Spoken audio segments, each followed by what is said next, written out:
Arratsaldeón, amigos y amigas de las sociedades laborales y bueno, bienvenidos en esta tarde a esta webinar que vamos a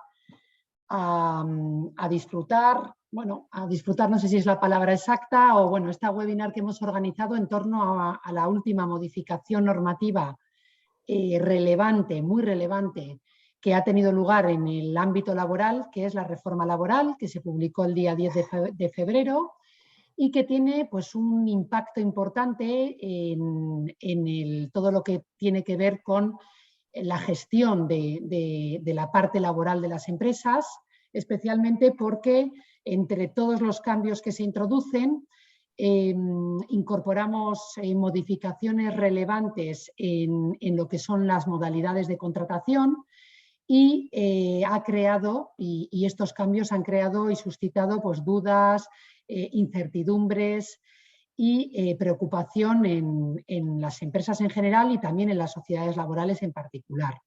Esta webinar que vamos a celebrar durante el espacio de una hora, entre las 4 y las 5 de la tarde, tiene dos objetivos. Uno, analizar esta normativa desde una perspectiva más global, es decir, intentar detallar cuáles son las modificaciones que introduce y que van a producir cambios dirigidas a todas las empresas, pero una vez analizada esta parte sí que queremos profundizar un poquito en cómo impacta la reforma laboral de forma muy particular en las sociedades laborales y qué es lo que estamos haciendo desde ASLE para intentar atenuar, para intentar superar pues, algunos de esos impactos que comentaremos con posterioridad.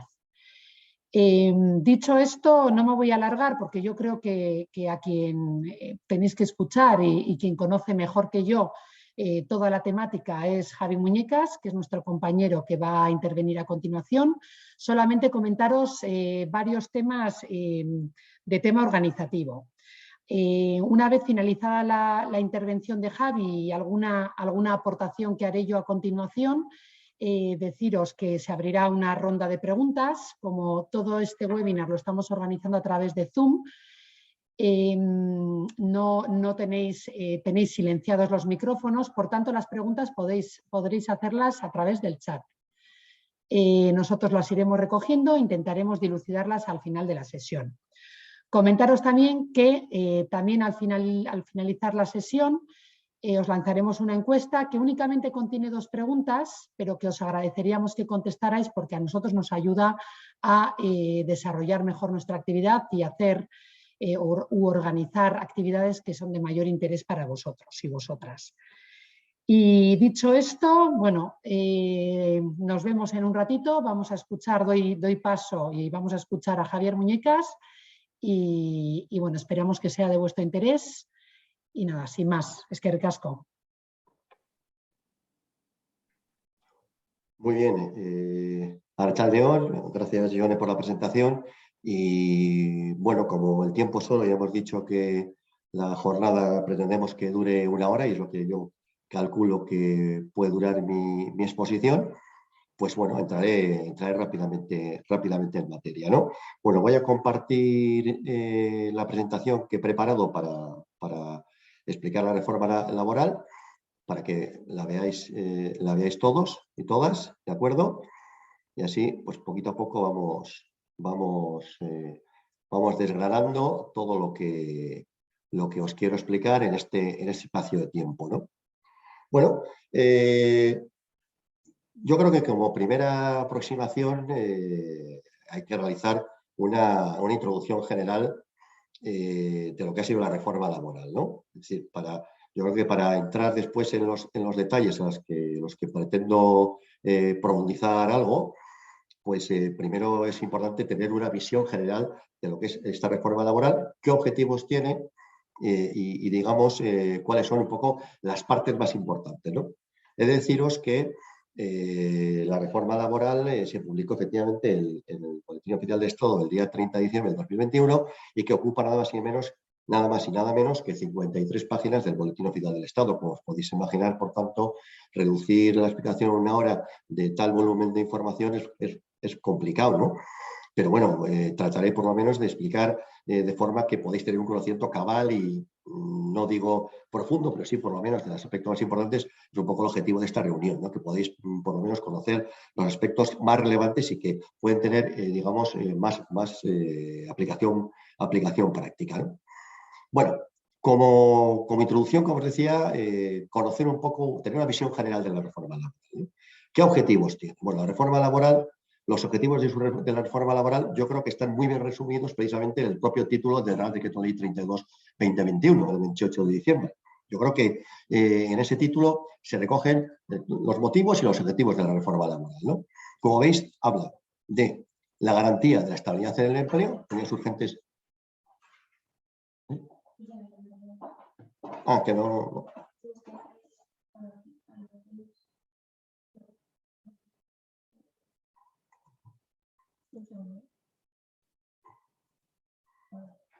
Perdonad, creo que estabais a ciegas porque no estaba compartiendo la pantalla. Pues disculpas. Bueno, como ahora ya sin estar a ciegas, continuamos con la presentación, ¿no? Bueno, como os decía, los objetivos de esta reforma laboral se entienden de forma muy sencilla leyendo simplemente el título del Real Decreto Ley 32/2021 del 28 de diciembre, ¿no? Que habla de unidades urgentes para la reforma laboral, quizás lo menos importante del título, pero después habla de la garantía de la estabilidad en el empleo. Bueno, ¿qué se entiende por estabilidad del empleo? Bueno, pues obviamente, como os podéis imaginar, la contratación indefinida, ¿no? Por tanto, esta reforma laboral lo que pretende es reducir la temporalidad, luchar contra las altas tasas de temporalidad que caracterizan al mercado laboral español desde tiempo inmemorial. No se puede decir casi que es un mal crónico, un mal endémico del mercado laboral español, ¿no? Y sobre todo en comparación con otros mercados laborales de la Unión Europea, ¿no? De otros países de referencia de la Unión Europea. Precisamente esta reforma, de algún modo, como podéis saber, viene un poco dirigida o dictada también por la propia Unión Europea, que entiende que esas tasas de temporalidad son inaceptables, ¿no? Y por tanto, la actividad del empleo es buscar precisamente un empleo estable, un empleo indefinido y por tanto reducir en todo lo posible la temporalidad, de modo que esta sea excepcional y que responda a causas realmente justificadas, ¿no? Y evidentemente de ahí se deriva una transformación del mercado de trabajo, porque se entiende, y así lo dice la extensísima exposición de motivos de la norma, pues que la temporalidad, digamos, conlleva una serie de efectos perniciosos en cascada, ¿no?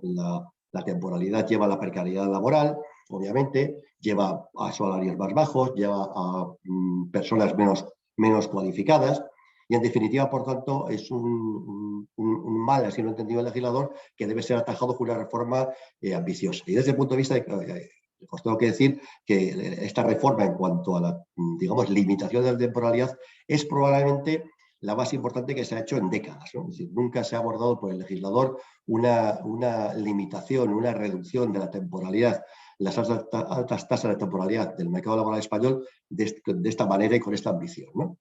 Además digamos, de atajar la temporalidad, hay otras cosas que son, digamos, otros objetivos importantes, por supuesto, pero quizás el primero es el que he explicado, y otros objetivos que, digamos, están también alrededor de este mismo concepto, ¿no? Que es el hecho de que hay que potenciar la formación en el mercado de trabajo, la formación de las personas trabajadoras, es otro de los ejes sobre los que pivota esta reforma laboral, y también incidir en la flexibilización, en la modernización de lo que se llaman mecanismos de flexibilización laboral, que son los que conocemos como ERTE, ¿no? Es decir, esas medidas de reducción o suspensión de contrato de trabajo que lo que tratan es de afrontar situaciones de crisis sin que digamos, haya que acudir a los despidos, ¿no? Por tanto, otra parte de la reforma laboral tiene que ver con la flexibilización de los ERTEs como medida, digamos, de flexibilización a su vez de las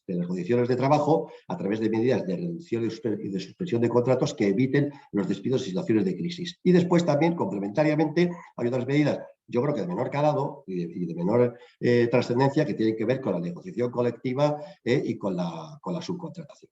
Por tanto, en función de estos objetivos es como está estructurada la presentación que os voy a exponer esta tarde, ¿no? Por un lado, la parte fundamental, el meollo, es la reducción de la temporalidad.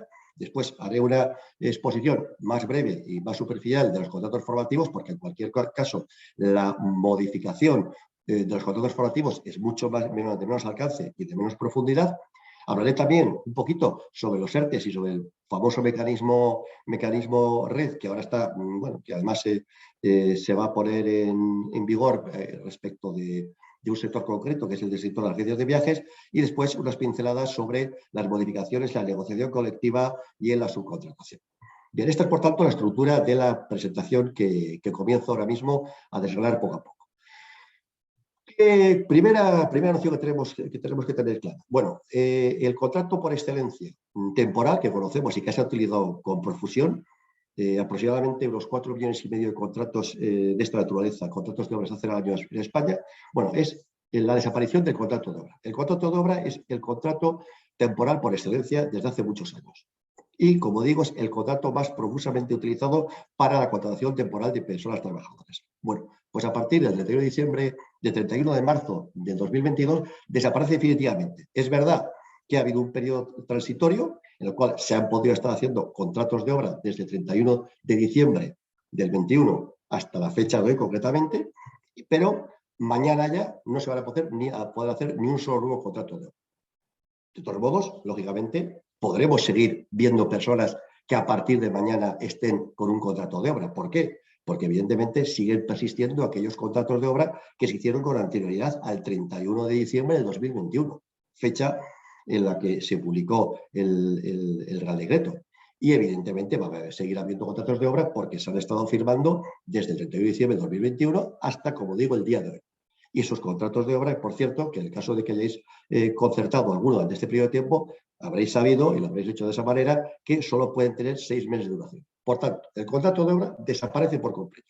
Y los únicos contratos de obra que vamos a poder seguir viendo son contratos de obra que vienen anteriores a la reforma laboral o que se han hecho en este periodo transitorio de 3 meses. Lo mismo ocurre con los conocidos contratos eventuales por circunstancias de la producción. ¿De acuerdo? Por tanto, una de las medidas estrella de esta reforma laboral es la desaparición del contrato de obra. Diréis entonces, ¿ahora qué tipo de modalidades contractuales temporales, por tanto, van a existir a partir de mañana? Bueno, pues básicamente vamos a tener dos modalidades de contratos temporales. Uno, que es el que tenéis aquí, el que se llama contrato por circunstancias de la producción, que es, digamos, una especie de reformulación muy modificada del antiguo contrato eventual. Y después el contrato por sustitución de la persona trabajadora. Esos son los dos contratos temporales que se van a poder concertar a partir de ahora por las empresas, ¿no? He de deciros, por cierto, a la hora de, anticipándome un poco a la explicación, que esta reforma laboral está plagada de conceptos jurídicos indeterminados y de partes, digamos, susceptibles de interpretaciones diversas y, por tanto, precisamente, claridad no es lo que caracteriza a este texto legal, ¿no?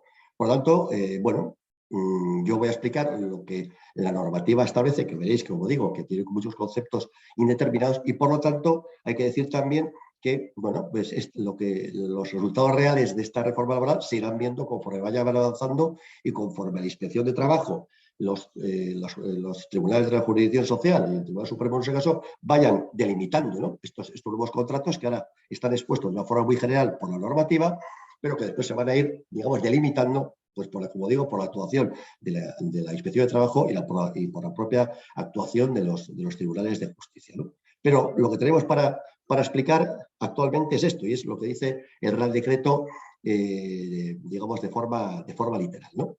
El primer contrato, por tanto, de temporal que se va a poder hacer es el contrato por circunstancias de la producción. Y este contrato, a su vez, digamos, es un contrato que se subdivide como en dos modalidades, ¿no? Imprevisible, de la forma de poner previsible y imprevisibles para, bueno, por destrocar un poco el rasgo más importante que hablo de ellos, ¿no? Podríamos decir que uno es la modalidad imprevisible y otra es la modalidad previsible. ¿Qué es un contrato de la producción imprevisible? Bueno, pues es aquel que, y esto es tenor literal del Real Decreto, aquel que se puede concertar para atender el incremento ocasional e imprevisible y las oscilaciones que, aun tratándose de la actividad normal de la empresa, generan un desajuste temporal entre el empleo estable, disponible y el que se requiere para atender esas circunstancias. Por tanto, son aquellas circunstancias que no podemos prever, pero que requieren, digamos, de contratación de personas, dado que la La plantilla estable que tenemos no sirve para atender esas circunstancias. Bien, entre las oscilaciones que pueden justificar la concertación de un contrato de esta naturaleza están las vacaciones anuales. Es decir, el hecho de que haya personas que la plantilla se reduzca como consecuencia de las vacaciones anuales es un motivo por el cual se podría utilizar este contrato, digamos, de trabajo, ¿no?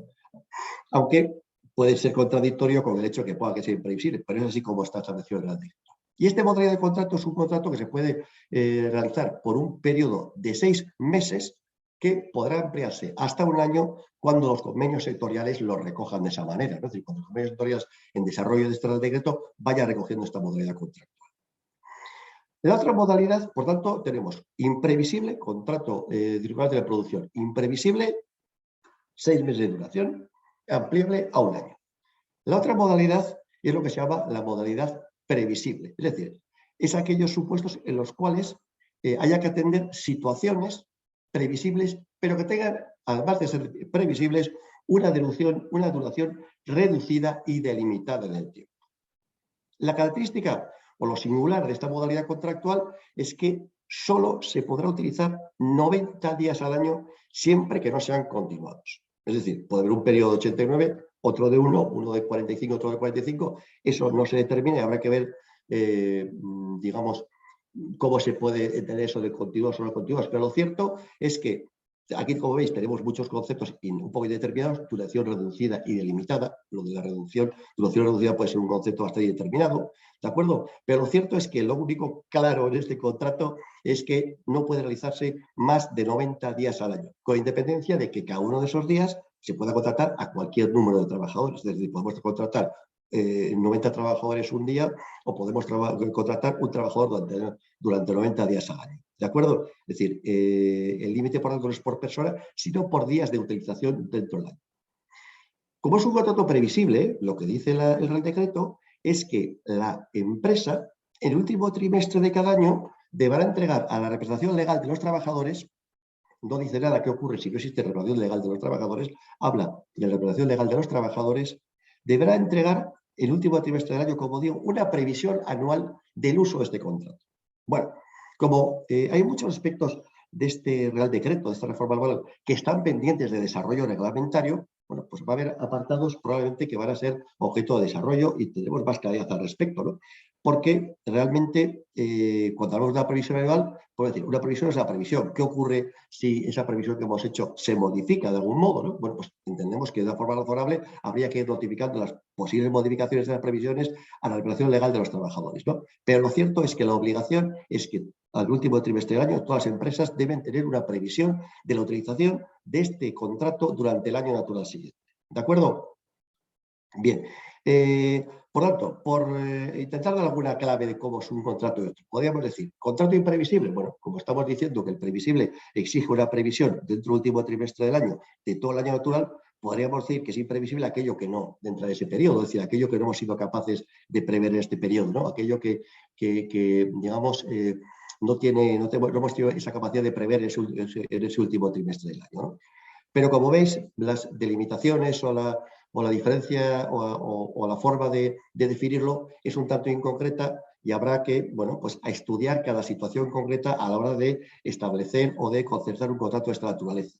Porque además, y esto también es importante, lo que dice el Real Decreto es que en ambos casos, es decir, cuando se utiliza este contrato por titular de la producción, ya sea imprevisible o previsible, en ambos casos, en el modelo de contrato que pondrá a disposición el SEPE, entiendo que a partir de mañana, hay que recoger con precisión tanto la causa habilitante de la condición temporal, las circunstancias concretas que la justifican y así como su conexión con la duración prevista. Es decir, esto quiere decir que si el contrato puede ser de 6 meses, pero si la duración prevista es de 4 meses, tendrá que circunscribirse a 4 meses. Porque no será justificable, digamos, que pueda estar más tiempo, ¿no? Porque tendremos que definir claramente qué duración y por tanto, cómo el plazo que establecemos en el contrato está conectado con esa duración. Bueno, esto es, digamos, hoy por hoy, y a partir de mañana, el contrato temporal por excelencia y el único que sobrevive relacionado a lo que es con la producción, con la actividad normal de la empresa, ¿no? Hay que decir que este tipo de contrato no puede utilizarse para realización de trabajos en el marco de contratas, subcontratas o concesiones administrativas que constituyan la actividad ordinaria de la empresa, porque este tipo de contratas o concesiones administrativas se han llevado por el Real Decreto al contrato fijo discontinuo. ¿Vale? Vale. Bien. El segundo contrato de duración determinada que sobrevive, digamos, a este tsunami legislativo que pretende terminar con los contratos, y que de hecho termina con los contratos por tiempo, por duración determinada, es el contrato por sustitución de la persona trabajadora. Es lo que podemos decir el antiguo contrato de interinidad que conocéis todos y todas, para que con alguna modificación. Realmente aquí las modificaciones son de menor calado y de menor profundidad, ¿no? Estos contratos son aquellos que se pueden concertar para sustituir a una persona trabajadora que tenga derecho a una reserva de puesto de trabajo, es decir, la persona que, el caso más típico puede ser pues, una persona que se encuentre en situación de incapacidad temporal, o una persona que esté por permiso de paternidad, maternidad, un ejercicio de cargo público representativo, es decir, una excedencia forzosa. Bueno, siempre que se dé una situación de esta naturaleza, podemos concertar un contrato de sustitución. Hay que decir que en este supuesto se habla que da una novedad que es quizá la más relevante en relación a este contrato, y es que la prestación de servicios de la persona que sustituye, del sustituto o sustituta, se puede anticipar 15 días a la fecha en la que la persona sustituida vaya a abandonar el trabajo, ¿no? Es decir, se entiende que durante ese tiempo pueden convivir ambas personas para que le vaya trasladando un poquito, como se dice, para que vaya pasando en los trastos de la actividad. Y esto es una novedad referente al antiguo contrato de integridad, en el cual había que encajar la fecha de baja con la fecha de incorporación de la persona sustituta, ¿no? Por lo tanto, la persona sustituta puede incorporarse con antelación, siempre con un máximo de antelación de 15 días. Bien, el otro supuesto en el cual se puede utilizar el contrato por sustitución es para completar la jornada reducida de una persona ante otra persona trabajadora en virtud de causas legales o convencionales. No una simple reducción voluntaria, sino aquellas causas legales o convencionales que permiten una reducción de jornada. Bueno, pues para completar esa jornada se puede contratar una persona con un contrato de sustitución. Y el tercer supuesto es para la cobertura temporal de un puesto de trabajo durante el proceso de selección o promoción para su cobertura mediante un contrato fijo. Si en este caso esa duración temporal, ese contrato por sustitución para este supuesto concreto pueda superar una duración de 3 meses. Bien. Tras los dos contratos temporales que he explicado, que como digo son los dos únicos que existen junto con los que sobreviven, que son el contrato, porque evidentemente el contrato de relevo evidentemente sigue existiendo, y también existen como modalidad de contratación temporal los contratos formativos, es decir, esos también existen. Digamos que junto con los dos contratos temporales por excelencia que van a seguir existiendo a partir de mañana, nos encontramos con una reforma muy importante en el contrato fijo discontinuo. ¿Por qué se ha incidido mucho y se ha profundizado mucho el contrato fijo discontinuo? Bueno, porque el contrato fijo discontinuo es el que se entiende que va a confluir la mayoría de la contratación temporal que antes existía. Es decir, todo ese gran cauce de contratos de obra que existía con anterioridad probablemente se van a tener que reconvertir en contratos fijos discontinuos. Es decir, se potencia el contrato fijo discontinuo como alternativa a la contratación temporal que ha venido existiendo hasta la fecha. ¿De acuerdo?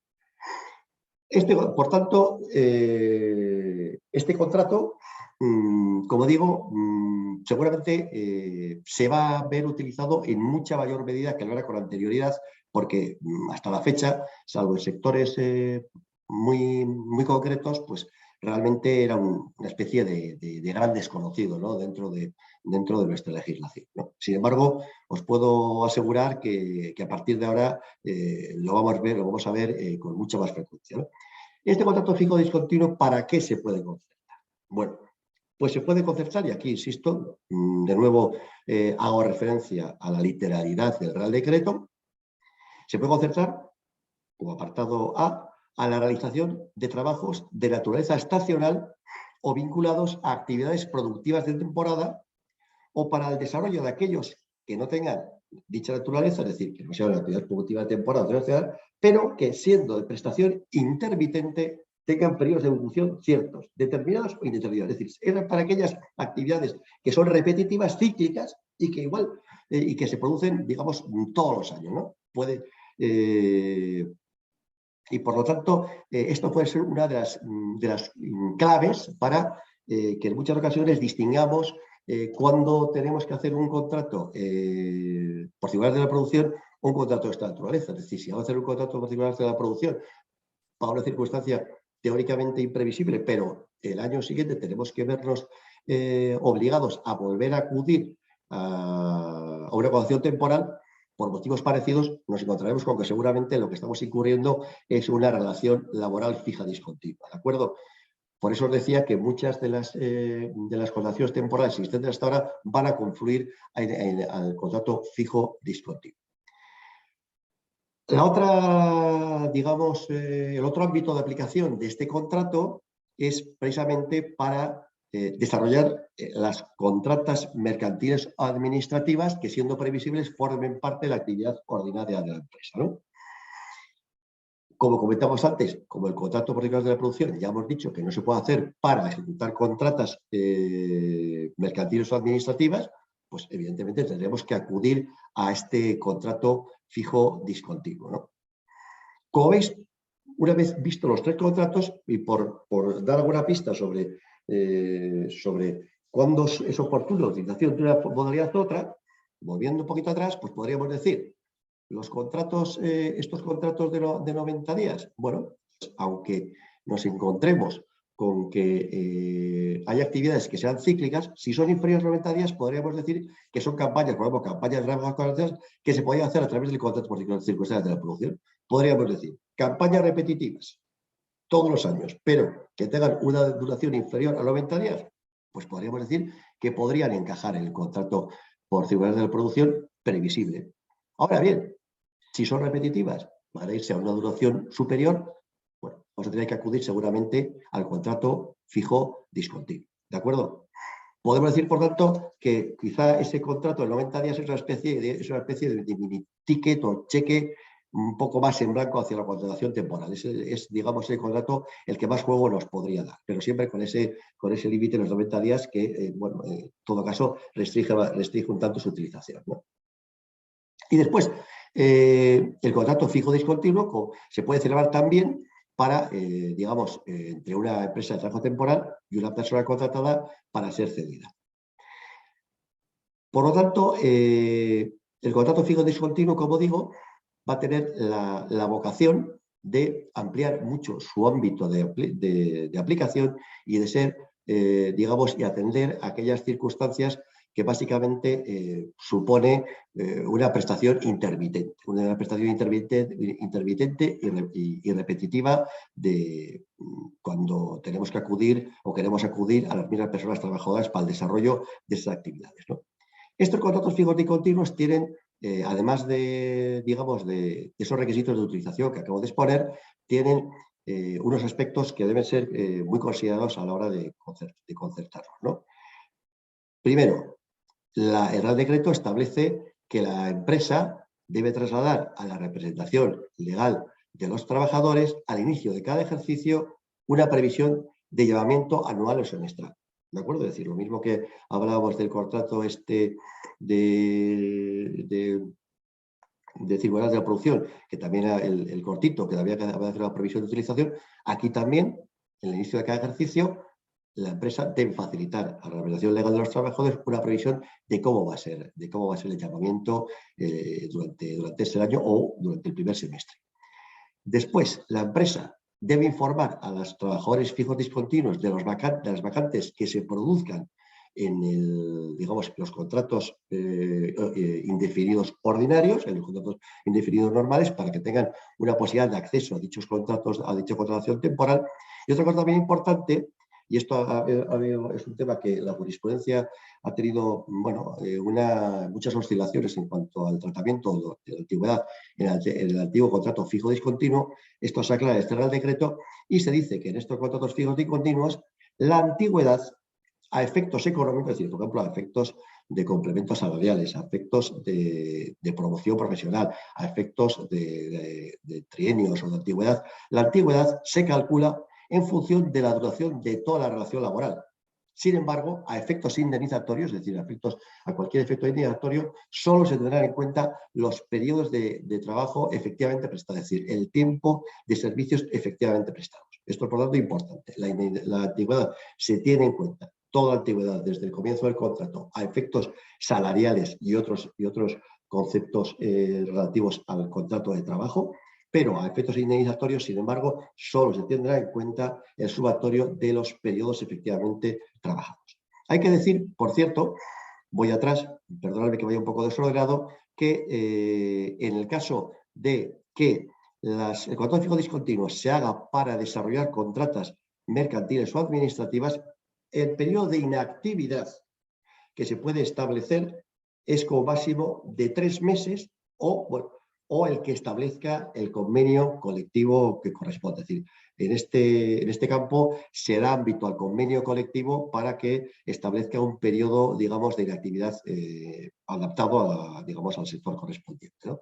Hay que decir que en toda reforma laboral hay un aspecto muy transversal y es que se da muchas más competencias a la negociación colectiva, a los convenios colectivos, para desarrollar muchas cosas, ¿no? Es decir, para desarrollar muchos aspectos. Aquí no lo detallo, no entro en una mayor profundización, pero lo cierto es que tanto los contratos por circunstancias de la producción como el contrato fijo discontinuo, como en otros muchos aspectos, se da bastante cauce a los convenios colectivos para que desarrollen la normativa y para que la adapten al sector productivo que corresponda, ¿no? Bien, en cuanto a otras medidas, digamos, que el Real Decreto, la reforma laboral, establece para luchar contra la temporalidad, ¿no? Con esa, bueno, básicamente, por resumir, hay más, pero por destacar aquellas que son, yo creo, de mayor trascendencia, podemos referirnos a 3. Por un lado, una modificación en cuanto a la famosa concatenación, el palabra se las trae, o, dicho más sencillo, encadenamiento de contratos temporales, ¿no? Sabéis que hasta ahora, cuando había varios contratos de una persona trabajadora, ocupaba en la empresa varios contratos temporales, concretamente en un periodo de 30 meses, que acumulara 24 meses trabajados con más de un contrato temporal, se producía que esa persona pasaba a ser fija, pasaba digamos, a tener un contrato de trabajo indefinido, ¿de acuerdo? Y sabéis, y igual muchos de vosotros lo habéis visto, que la Inspección de Trabajo pues incluso enviaba cartas cuando ese cómputo se completaba, cuando se completaban esos 24 meses de 30, solicitando amablemente, otras veces de forma menos amable, que a la persona afectada se le convirtiera su contrato de trabajo en un contrato indefinido. Pues bien,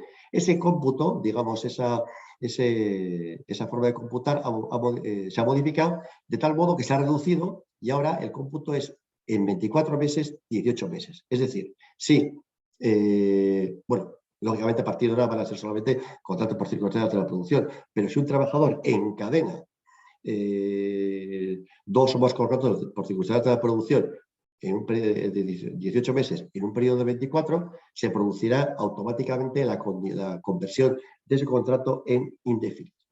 Y además se da una circunstancia importante y es que el Real Decreto establece que cuando ocurre una circunstancia, la empresa tiene la obligación de informar por escrito a los trabajadores y a la representación legal de los trabajadores de que esa persona ha obtenido la condición de trabajador fijo de plantilla. Cosa que hasta ahora, pues evidentemente no existía. No existía esa obligación de un reconocimiento expreso por parte de la empresa de forma escrita de ese reconocimiento digamos, de fijeza en plantilla o de contratación indefinida, ¿no? Hay que decir que otro cambio también importante que se produce en esta materia y es que antes este cómputo se hacía sobre persona, es decir, cada trabajador se iba viendo qué tiempo había estado con contratos de trabajo temporales en ese periodo, ¿de acuerdo? Y cuando se producía el hecho causante, esos 24 meses en 30, se producía la transformación. Ahora se puede, o puede ocurrir esto en relación al puesto de trabajo, es decir, nos podemos encontrar que puede haber empresas que ocupan un puesto de trabajo y que cuando va a llegar a ese límite, imaginaos una persona que se contrata por un puesto de trabajo y cuando lleva 17 meses, pues la empresa dice, bueno, pues le voy a dar de baja para que no llegue digamos, a consolidar esa situación de fijo de plantilla, ¿no? Bueno, pues ahora, y después contratamos a otra persona en su lugar, ¿no? Pensando que de esa manera obviamos esta problemática. Pues no es así, porque si realmente estamos atendiendo al mismo puesto de trabajo, ocurrirá que cumplidos esos 18 meses, esa persona que ocupe el puesto de trabajo en ese momento pasará a ser fija de plantilla, porque es por puesto de trabajo. Esto puede dar lugar a situaciones un poco absurdas. Es una de las muchas situaciones que hay que dilucidar de esta reforma laboral, ¿no? Porque podríais decir, hombre, pues el que está 17 meses no, y el que está un mes sí. Bueno, pues son situaciones absurdas que probablemente van a dar lugar a un montón de reclamaciones en los tribunales en los tribunales de la jurisdicción social, pero bueno, en principio esa podría ser una interpretación, ¿no? Pero lo cierto es que aquí la trascendencia de la medida es precisamente esa, que no solo es por persona trabajadora, sino por puesto de trabajo. ¿De acuerdo? Otro cambio que va en aras o en la línea de reducir la contratación temporal es la penalización de los contratos de duración inferior a 30 días. Bueno, los contratos de duración inferior a 30 días van a tener un recargo que se establece en función concretamente, de la base mínima de cotización diaria, multiplicada por un determinado número, pero que viene a dar el hecho de que actualmente ese recargo de cotización es de 26,57 euros, sea el contrato de 5 días o sea de 29. Es decir, por tanto, se penaliza los contratos de trabajo temporales de duración inferior a 30 días, con la excepción de los contratos de sustitución, los contratos del sector de empleadas de hogar, régimen agrario y minería del campo. Y otra cosa realmente importante y que tenéis que tener muy en cuenta es que la reforma introduce un importante aumento en las sanciones de contratos temporales fraudulentos. Cuando hablamos de contratos temporales fraudulentos nos referimos a contratos que han sido concertados en un fraude de ley, es decir, para no atender situaciones temporales, sino situaciones que en realidad son permanentes, o bien incluso contratos temporales que hayan excedido su plazo de duración. Bien, en estos casos, lo que ha hecho el Real Decreto de la reforma laboral es incrementar, por un lado, el importe de las sanciones, deciros, por trasladaros un poquito de qué estamos hablando. Y perdonadme, por trasladaros un poquito de qué estamos hablando, ¿no?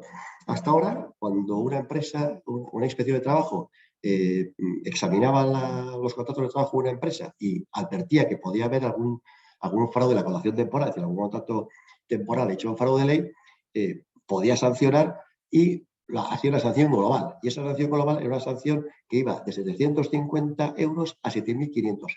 750 euros en grado mínimo, 7.500 euros en grado máximo.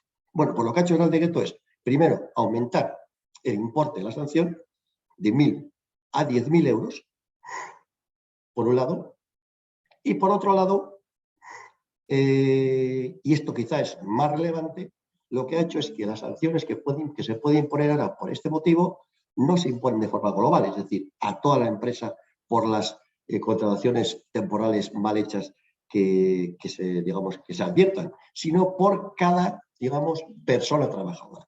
De modo que, evidentemente, se puede multiplicar de forma muy importante el acudir a la contratación temporal de forma irregular. Esto creo que debe ser muy tenido en cuenta a la hora de examinar las necesidades de acudir a la contratación temporal, y por lo tanto tenemos que precisar y tener muy claro en cada momento si realmente las necesidades que tenemos pueden ser atendidas de forma correcta con las modalidades de contratación temporal que he explicado con anterioridad. Estas son, como digo, las tres medidas estrella, junto con, evidentemente, con la eliminación del contrato de obra y servicio determinado, que el Real Decreto ha puesto en vigor para intentar reducir la temporalidad del mercado laboral español. Bien. Continúo, por tanto, la exposición. La parte, yo creo que el grueso, digamos, el solomillo de la reforma es lo que os he explicado hasta ahora. Es decir, todo lo que tiene que ver con la contratación temporal, la eliminación del contrato de obra, la creación de dos modalidades de contratos temporales básicos, que son el contrato por ciclos largos de la producción, con a su vez sus dos modalidades de hasta 6 meses y hasta 90 días, y el contrato por sustitución. Dicho de forma rápida y sencilla. Y las medidas contra la temporalidad que acabo de explicar. Pero adicionalmente a todo esto, y sin que tenga menos importancia, la reforma también trata de incidir en la formación de las personas trabajadoras. Y lo que ha hecho para ello es modificar los contratos formativos. Pero sí os anticipo que aquí las reformas es bastante más alicorto, tiene bastante menos trascendencia, ¿no? De algún modo se puede decir que lo que se hace es que se reduce el antiguo contrato de formación y el antiguo contrato en prácticas. Ahora, bueno, se llama contrato de formación de alternancia y contrato para la obtención de la práctica profesional, pero de algún modo son estos dos contratos formativos que tenéis ahí, son de algún modo los sucesores, los hijos de aquellos contratos, son aquellos contratos reformados, ¿no? ¿A qué supuestos obedecen y qué objetivos tienen estos contratos formativos? Bueno, pues el contrato de formación en alternancia es el contrato que se hace para compatibilizar la actividad laboral retribuida y el trabajo retribuido con, digamos, procesos formativos para obtener una determinada cualificación profesional, ¿no? Son contratos que se pueden hacer en principio sin límite de edad, pero que para la obtención de certificados profesionales de nivel 1 y de nivel 2 solo se puede hacer para personas que tengan como mucho 30 años. La duración del contrato es un mínimo de 3 meses y un máximo de 2 años. Es un contrato que no admite que haya un periodo de prueba y obviamente también se establecen normas en relación al tiempo de trabajo efectivo y en relación a la retribución. En cuanto al tiempo de trabajo efectivo, lo que se ha hecho ha sido reducirlo respecto al contrato anterior.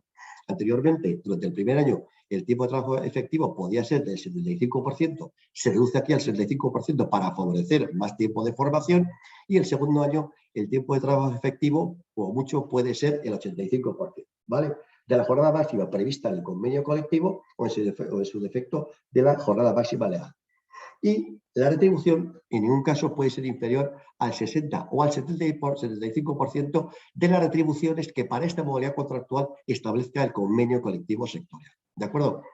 Bien, en cuanto al contrato para la obtención de la práctica profesional, es, digamos, el sucesor del antiguo contrato de prácticas conocido por todos vosotros, ¿no? Por tanto, es un contrato que lo que pretende es obtener una práctica profesional adecuada a un determinado nivel de estudios, ¿no?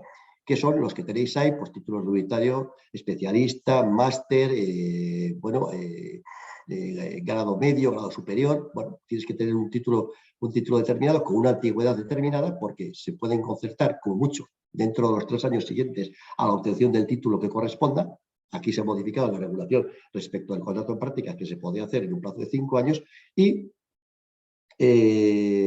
admite, en este caso, un periodo de prueba de 1 mes. Como habéis visto, el contrato de formación de alternancia no hay periodo de prueba, aquí admite como mucho 1 mes, y no podrá concertarse con aquellas personas que ya tengan una experiencia profesional previa a través de otro contrato para la misma actividad, es decir, para una cosa vinculada a esa formación, superior a 3 meses en la misma empresa. ¿De acuerdo?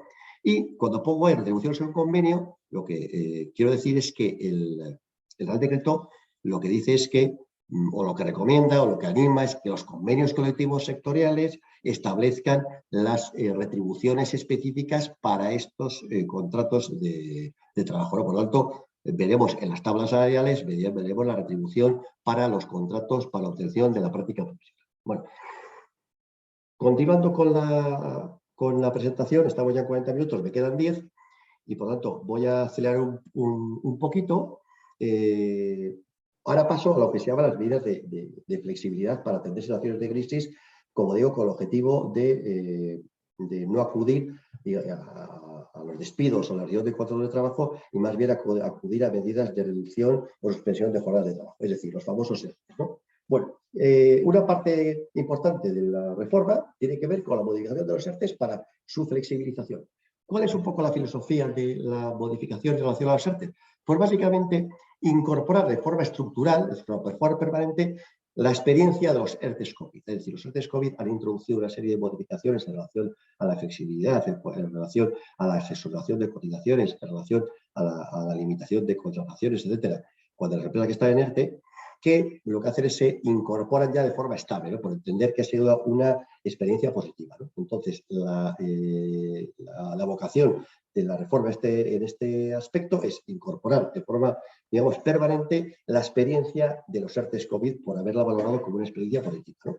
Entonces, aquí, ¿qué es lo más importante en relación a los ERTE? Bueno, primero, que además de la fuerza mayor tradicional, que es aquella que está vinculada a incendios, inundaciones, catástrofes naturales, accidentes, bueno, se incorpora ya de una forma permanente la fuerza mayor vinculada a impedimentos o limitaciones a los que se ha sometido una empresa como consecuencia de decisiones adoptadas por las autoridades públicas, incluidas las orientadas a la protección de la salud pública. Es decir, teniendo en cuenta la experiencia que hemos tenido, pues se dice, esas situaciones serán consideradas de fuerza mayor.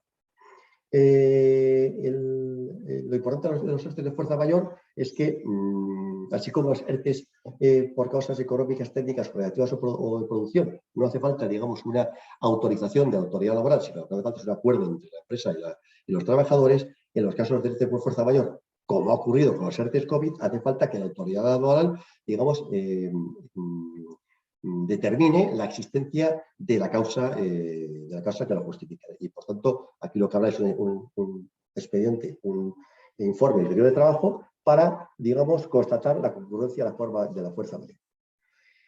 En cuanto a la flexibilización de los ERTEs de todo, pues básicamente, como digo, es incorporar lo que se ha venido tratando en los ERTEs COVID. Entonces, ¿qué se hace? Las medidas, he puesto ya algunas a modo de ejemplo, no es un catálogo exhaustivo de todas las modificaciones de flexibilización que se ha introducido, sino simplemente algunas a modo de ejemplo, que es pues, reducir el máximo de 15 a 7 días el periodo de consultas, reducir de 7 a 5 días el plazo máximo para constituir la comisión representativa, después que le permite la prórroga del mismo expediente de regulación de empleo, que aunque se haya previsto con un plazo máximo de duración, en el marco del mismo expediente de regulación de empleo se permite la prórroga si se negocia la misma con la representación legal de los trabajadores. Bueno, pues una serie, como digo, de aspectos que están incorporados a la regulación y que tienen todos ellos el mismo objetivo de flexibilizar, ¿no? Con aspectos comunes a los ERTEs de top fuerza mayor, se puede establecer lo siguiente, ¿no? La priorización de la reducción de jornada frente a la suspensión. La reducción podrá ser entre un 10 y un 70%. Se puede afectar y desafectar personas trabajadoras. Todos vosotros, aquellos que hayáis sufrido, bueno, oíste tenido, mejor dicho, que acudir a un ERTE COVID, habéis visto cómo funcionaba y, por tanto, ya tenéis la experiencia previa. En definitiva, como digo, funciona un poco como los ERTEs COVID, pero ya incorporado a la legislación normal, ¿no? Por tanto, se puede afectar y desafectar a personas trabajadoras y, evidentemente, los mismos límites que se ponían a los conocidos ERTEs COVID. Es decir, no se van a poder realizar extraordinarias, no se van a establecer nuevas externalizaciones de actividad, ni se van a poder hacer nuevos contratos laborales, salvo causa justificada, es decir, salvo que a la persona que se contrate sea de especialidad profesional que existía anteriormente, o las personas que estén en ERTE no puedan, digamos, realizar esa actividad por falta de formación o falta de cualificación profesional, ¿no? Bueno, un poco lo ya conocido por la experiencia previa, ¿no? En los ERTEs, ahora de forma estructural, de forma ya permanente, se prevén exoneraciones que son en todo caso voluntarias a la cotización a la seguridad social, ¿no? Esas exoneraciones son del 20% sobre la aportación empresarial por contingencias comunes, ¿de acuerdo? En los ERTEs ETOP, pero ese 20% va a estar vinculado a que la empresa ponga a disposición de las personas trabajadoras afectadas por ERTE acciones formativas, ¿vale? Y en los casos de los ERTEs por fuerza mayor, la exoneración será del 90%, aunque en este caso no va a ser necesaria, digamos, la puesta a disposición de acciones formativas. En uno y en otro caso tenemos que tener en cuenta una cosa importante, es que estas exoneraciones, que son voluntarias, están supeditadas a el mantenimiento del empleo durante un plazo de 6 meses, ¿de acuerdo? Siguientes a la finalización de periodo de vigencia del ERTE, con la sanción, en el caso de que no se mantenga el empleo, es decir, que en el caso de que se haya producido una extinción de contrato, de devolución de las exoneraciones correspondientes a la persona despedida. Esto es muy importante porque durante los ERTES COVID ha habido una gran duda sobre si cuando se incumplía esta obligación de mantenimiento de empleo podía afectar a la devolución de todas las cotizaciones, de todas las exoneraciones de las que se podría haber beneficiado a la empresa. Y eso ha dado lugar a, bueno, a muchas dudas interpretativas porque no quedaba claro. Bueno, lo que ha hecho este Real Decreto es, en ese sentido, concretarlo para bien, en el sentido de decir, si se produce una extinción de contrato, un despido de una persona que esté en ERTE y que por cuya cotización la empresa se haya beneficiado de una exoneración, la devolución de esas exoneraciones corresponderá solamente a la cotización de la persona afectada por ese despido. ¿De acuerdo? Pero como veis, de algún modo, insisto, lo que se hace es incorporar de una forma ya más estructural en la legislación permanente la experiencia de los ERTES COVID. Y por último, el mecanismo RED, que es un mecanismo especial, digamos que son, por decirlo de algún modo, una especie de ERTES especiales, porque este es un mecanismo que lo que exige es su activación por parte del Consejo de Ministros. Y lo que pretende es, digamos, hacer frente a lo que en el Real Decreto se ha denominado como, digamos, dos modalidades, cíclica y sectorial. Digamos, una sería cuando el gobierno aprecia que hay una coyuntura macroeconómica desfavorable, que aconseja poner en marcha este mecanismo y que previsiblemente no va a tener una duración máxima de un año, y sectorial es cuando el gobierno aprecia que en un sector determinado hay unas necesidades, digamos, específicas, hay una especial afectación y por lo tanto se puede decretar el mecanismo RED para un sector determinado. Precisamente este mecanismo RED ha sido decretado, como os digo, para el sector de agencias de viajes. ¿Qué ocurre? ¿Qué es lo que facilita este mecanismo RED? Bueno, que una vez decretado por el Consejo de Ministros, las empresas voluntariamente puedan hacer ERTES en el marco de este sistema, RED, y acogiéndose también a unas exoneraciones de cotizaciones a la seguridad social en mejores condiciones, en porcentajes más altos que los ERTES de top normales. Es decir, por ejemplo, pasa del 20% en los ERTES de top normales que hemos visto anteriormente, en unos ERTES metidos o solicitados en el marco del mecanismo RED, sería un 40%. ¿De acuerdo? Y también vinculados a acciones formativas. Y otra cosa muy importante es que cuando se activa este mecanismo RED, las personas incorporadas a expedientes de regulación de empleo que las empresas soliciten en el marco de este mecanismo RED, van a tener acceso a una prestación que no es prestación por desempleo, sino que es una prestación específica para estos ERTES, estos ERTES, que en definitiva es una prestación prácticamente igual, se calcula igual que la prestación por desempleo, e incluso además se podría tener derecho a ella, aunque no tenga periodo cotizado suficiente para el desempleo, es decir, al estilo de lo del COVID, pero que no es una prestación por desempleo y por tanto no, digamos, consume desempleo. Bueno, esto como es un mecanismo excepcional, tampoco me voy a extender más en él. Bien, y ya para ir terminando, que estoy ya en prácticamente 50 minutos, otras modificaciones en relación a la acción colectiva, yo creo que las más importantes son, por un lado, que los convenios colectivos de empresa van a seguir siendo prioritarios cuando estén concertados, pero, sin embargo, no van a tener prioridad aplicativa en materia salarial. Es decir, si el convenio colectivo sectorial tiene unos salarios de mejores condiciones que el convenio de empresa, será de aplicación el convenio colectivo sectorial. Por tanto, prioridad del convenio de empresa en todo, salvo en materia salarial. La ultraactividad de convenios. Bueno, eso quiere decir, como sabéis, que con la reforma que se hizo el año 2012, los convenios colectivos, una vez que llegaban a su finalización y se denunciaban, había un plazo de tiempo para que el convenio se negociara entre las partes de los interlocutores sociales, y si en el plazo de un año no se había llegado a un acuerdo, el convenio decaía, de tal modo que había que pasar al convenio, digamos, de ámbito superior. Es decir, si hubiera un convenio provincial, ese convenio decae y se va al convenio nacional, o si no hay convenio, incluso se podía ir a, digamos, a las bases mínimas, de tal modo que había quienes pretendían, en estos casos, pagar el salario mínimo interprofesional cuando decaían los convenios colectivos, ¿no? lo cual al final no llegó a llevarse a cabo porque los tribunales de la jurisdicción social pues no lo admitieron, ¿no? Pero realmente lo que se hace ahora es recuperar la ultraactividad de tal modo que un convenio colectivo, cuando llega a su finalización, una vez denunciado, llega a su finalización, aunque no se negocie uno nuevo, ese convenio colectivo permanece en el tiempo en vigor y de forma indefinida. Después, un régimen transitorio que los convenios colectivos denunciados hasta el 31 de diciembre de 2021, fecha en la cual se publicó esta normativa, y en tanto no se adopta un nuevo convenio, mantiene su vigencia con ultraactividad indefinida. Y por último, en cuanto a subcontratación, esto es algo también un poquito más concreto si queréis, una pequeña pincelada, y es que en materia de subcontratación, la modificación más importante es que ahora en las subcontratas, había ciertas dudas en cuanto a qué convenio era aplicativo a las personas trabajadoras que trabajaban en las empresas contratistas o subcontratistas. Bueno, ahora la reforma laboral lo dice claramente.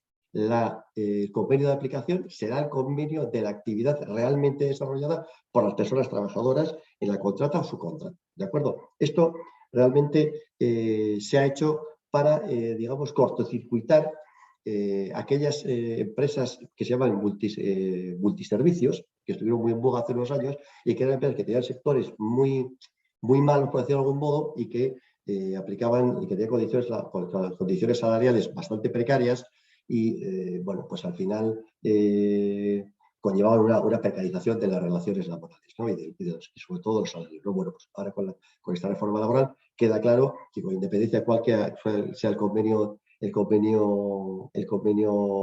sectorial, sería de aplicación el convenio de la actividad, o bien, es verdad, el convenio de empresa, pero lo que sí tenemos que tener claro es que nunca se aplicará el convenio de empresa, y tampoco en este caso, cuando las condiciones del convenio de empresa sean, desde el punto de vista salarial, peores. Es decir, desde el punto de vista salarial, el convenio sectorial siempre es de aplicación, salvo que el convenio de empresa sea de mejor condición. ¿De acuerdo? Y aquí en materia de subcontratación, simplemente, por recordar lo que decíamos anteriormente, recordar cómo el contrato por circunstancias de la producción no se puede utilizar para el desarrollo de contratas o subcontratas, sino que hay que utilizar el contrato fijo discontinuo.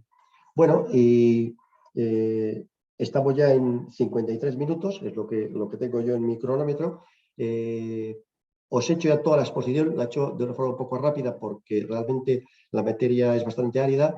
Desgraciadamente, seguramente no se ha aportado la claridad que me gustaría haberos aportado, porque como veis, la reforma está plagada de conceptos jurídicos indeterminados y de partes realmente susceptibles de interpretación y que son necesariamente, además de que ser necesariamente objeto de desarrollo, ¿no? Entonces, probablemente por incapacidad mía y también por el propio tenor de la reforma, pues me temo que probablemente no ha sido todo lo claro y tajante que podría ser, pero eso es el defecto del que adolece esta reforma laboral, ¿no? Una cierta inconcreción y, por lo tanto, bueno, pues tendremos, yo creo que el mensaje que hay que lanzar es que ahora, cuando utilicemos la contratación temporal, tenemos que estudiar caso a caso de forma muy clara si esa contratación temporal está justificada para evitar, como digo, pues eso que habéis visto de incremento de sanciones y de problemas que le pueden derivar de una utilización incorrecta de la contratación temporal. Y desde el punto de vista, bueno, pues tenemos que afrontar este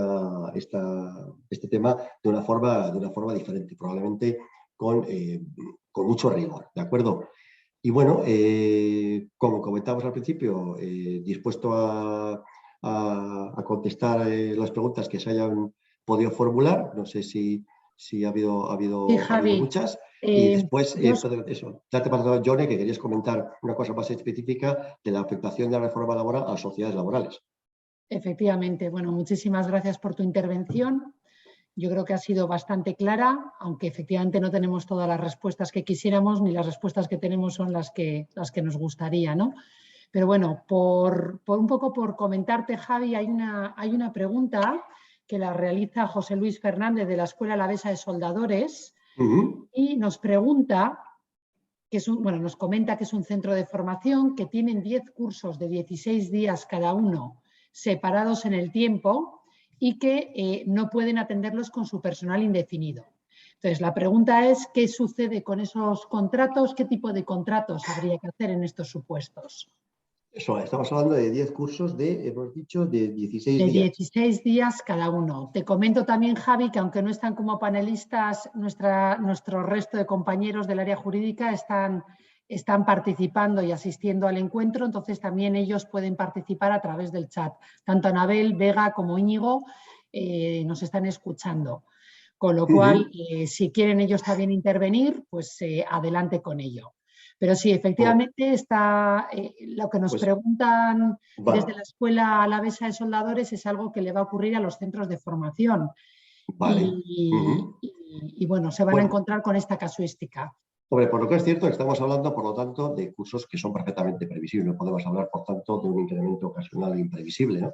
Y por lo tanto, yo entiendo que el contrato por circunstancias de la producción, ese que hemos hablado de 6 meses, no cabría aquí, puesto que estamos hablando de algo que ya se prevé.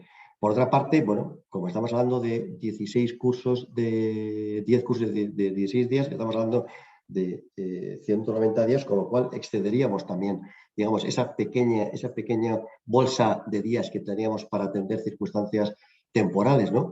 Bueno, si eso es algo que es cíclico, si son cursos cíclicos, repetitivos y hay que acudir a la contratación de las mismas personas, pues mucho me temo que es lo que se me ocurre a mí, si hago de pronto que tengamos que hacer un contrato fijo discontinuo, porque es que no veo otra modalidad contractual que se ajuste a esta problemática que está comentando el de la Escuela Alavesa de Soldadores.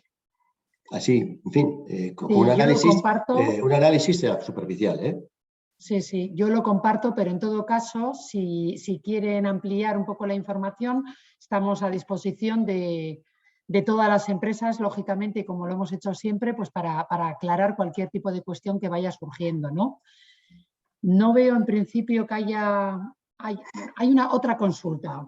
Nos dicen que mientras no se revisen los convenios, ¿cuál debe ser el salario en los contratos para la obtención de la práctica profesional?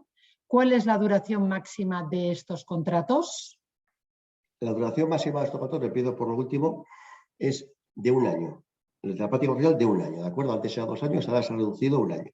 Y mientras el convenio no establezca nada al respecto, el convenio, o sea, digamos, la retribución de estos trabajadores tiene que ser la que corresponda a su especialidad profesional, a ese puesto de trabajo establecido con carácter general. ¿De acuerdo? Antes sabíais que también los contratos en prácticas, bueno, como he hecho una explicación un poco más, digamos, por encima, no he profundizado mucho, pues sabéis que los contratos de prácticas tenían efectivamente la posibilidad de que el salario fuera un determinado porcentaje. En este caso no es. El convenio establece unas tablas específicas y en caso de que no sea así, entonces hay que acudir al puesto de trabajo que desempeñe el trabajador contratado con un contrato de práctica profesional. No sé si con De momento, eso... Javi, de momento no tenemos más preguntas. Lo dicho, si alguien, bueno, está el equipo jurídico a disposición de todas las empresas para clarificar todas las dudas, cuestiones que puedan surgir ahora y en cualquier momento. Con lo cual, yo, si te parece, y no habiendo más preguntas en el chat, yo sí que quisiera comentar dos temas que inciden, como he dicho al inicio de la webinar, la reforma laboral tiene un efecto global en todas las empresas, pero también tiene un efecto particular en las sociedades laborales y bueno, quería hoy compartirlo con todas las empresas porque algunas de ellas pueden ser conscientes y otras quizás no hayan pensado en ello, pero bueno, en principio lo que ocurre con la reforma laboral es que afecta directamente a dos temas que son muy importantes en las sociedades laborales. Empiezo por el más relevante, que tiene que ver con la capitalización del desempleo. Como todos y todas sabéis, nosotros la capitalización del desempleo la utilizamos tanto para la creación de una nueva empresa como para incorporarnos a una empresa que ya está constituida mediante la compra de acciones o de participaciones o mediante la suscripción de acciones y participaciones en una ampliación de capital. Es decir, una empresa que quiere favorecer el relevo societario, ¿qué es lo que hace? Generalmente contrata a una persona con contrato temporal, bien, y transcurrido un tiempo, lo que hace es ofrecerle la posibilidad de incorporarse como socio Y una fuente de financiación importantísima que hemos venido utilizando a lo largo del tiempo es la capitalización del desempleo. Por lo tanto, esa persona finaliza su contrato temporal, solicita la prestación por desempleo, a continuación solicita la capitalización del desempleo y con la cantidad que percibe compra acciones o participaciones de la empresa o suscribe acciones o participaciones. Esta es la dinámica que han seguido muchas de nuestras empresas a lo largo del tiempo. ¿Qué nos ocurre con la reforma laboral? Que claro, con la limitación de los contratos temporales, nos podemos encontrar en la tesitura de que las personas trabajadoras que todavía no son socias en las sociedades laborales tengan ya un contrato indefinido y no puedan capitalizar el desempleo. Recordemos que a la capitalización se accede desde la situación legal de desempleo. Claro, desde el contrato indefinido, la única opción para acceder a la prestación por desempleo es a través de un despido y eso sería bueno, pues una actuación fraudulenta, ¿no? Sobre todo cuando se va a capitalizar en la misma empresa. Por tanto, tenemos un problema con este tema y yo sí que hoy quería, no os puedo dar soluciones, pero yo sí quería trasladaros que somos plenamente conscientes y que desde ASLE estamos trabajando en buscar una solución a este tema. Durante los últimos 3 meses estamos haciendo un montón de gestiones con el Ministerio de Trabajo y Economía Social. También estamos haciendo gestiones con el SEPE. Hemos estado también reunidos con varios partidos políticos y, bueno, y hemos trabajado una propuesta en la cual lo que perseguimos es que se pueda capitalizar el desempleo quizás desde el contrato indefinido. Entonces, comentaros que la problemática está trasladada, se entiende y hay voluntad de buscar una solución. Y yo creo que esto es importante ponerlo sobre la mesa. Lo que pasa que, como se dice, ese dicho de las cosas de palacio van despacio, eso es cierto, y no tenemos todavía una solución, aunque estamos trabajando en ello y como os decía, se entiende la problemática y se suscribe la necesidad de buscar una solución. Bueno, en la medida en que vayamos avanzando y encontremos el camino, os lo haremos saber. Sí os quiero adelantar que en conversaciones además con el Ministerio de Trabajo y Economía Social y concretamente con la ministra, con Yolanda Díaz, que es quien ha impulsado además bueno, de forma importante esta reforma laboral, ella me trasladaba que su objetivo era sacar adelante la reforma laboral siendo consciente de que iba a tener implicaciones a otros niveles, pero que ahora mismo se van a centrar precisamente en solucionar pues, todos esos flecos que, bueno, que han quedado y que se han provocado como consecuencia de la aprobación de esta normativa. Entre ellos, este tema que pongo sobre la mesa, que es el de la capitalización del desempleo. Entonces, hoy me parecía importante que conocierais que estamos en ello y que vamos a seguir trabajando. El segundo problema que hemos identificado tiene que ver con los límites de contratación indefinida que figuran en nuestra normativa. Este es un problema, bueno, evidentemente estos límites están pensados en un contexto en el que las sociedades laborales pueden tener todos los contratos temporales que quieran y existen esa limitación a la contratación indefinida. Entonces, también estamos trabajando en la flexibilización de estos límites junto a la directora de Economía Social sí, a la directora de Economía Social, Maravillas Espín, y hemos puesto sobre la mesa varias alternativas. Quizás este problema es menor porque, pese a que evidentemente pues, los límites que existen actualmente bueno, pues no van a dar respuesta al contexto que comienza a partir de mañana, sí que es cierto que nuestra ley ya preveía bueno, la superación de estos límites y marcaba ya un plazo de 36 meses para reconducir esta situación, con lo cual digamos que no es un problema que tengamos, bueno, es un problema que no lo tenemos sobre la mesa ya a corto plazo, a diferencia de lo que ocurre con la capitalización. pero que sepáis que también estamos trabajando, estamos con una actividad representativa importantísima durante los últimos meses y vamos a seguir trabajando en ello, tanto ASLE como a través de Laborpar, la Federación Estatal de Sociedades Laborales y Empresas Participadas. Y bueno, por mi parte yo sí que quería pues contaros esto porque sé que muchas empresas estáis preocupadas, no es para menos. Y bueno, y esperamos que en un plazo relativamente corto de tiempo podamos pues comentar, o sea, deciros pues que tenemos una nueva herramienta, una herramienta adaptada que nos posibilite algo tan importante para la sostenibilidad de las sociedades laborales como es la capitalización del desempleo, que se ha erigido sin lugar a dudas como la herramienta financiera más fundamental y más importante para posibilitar el relevo societario.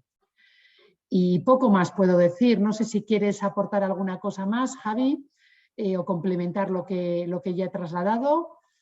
Y si no, en principio daríamos por finalizada la webinar de esta tarde. Con un poquito de retraso, ya nos podéis perdonar, pero nos parecía que era un tema relevante. Javi, no sé si alguna cosa. No, nada, no tengo nada. No tengo que añadir, creo que ya has explicado de forma muy precisa y adecuada el tema de la problemática de las sociedades laborales. Fenomenal. Pues dicho esto, a vuestra disposición, como siempre, cualquier duda que tengáis, poneros a vuestra disposición. Grabaremos la sesión, bueno, está grabada, de hecho, por si queréis verla con más detenimiento. Y a vuestra disposición como siempre. Os enviaremos, como os he dicho, una pequeña encuesta que os agradeceríamos que contestarais y hasta pronto. Nos vemos próximamente. Un saludo. Gracias. Eskerrik asko. Agur, eskerrik asko.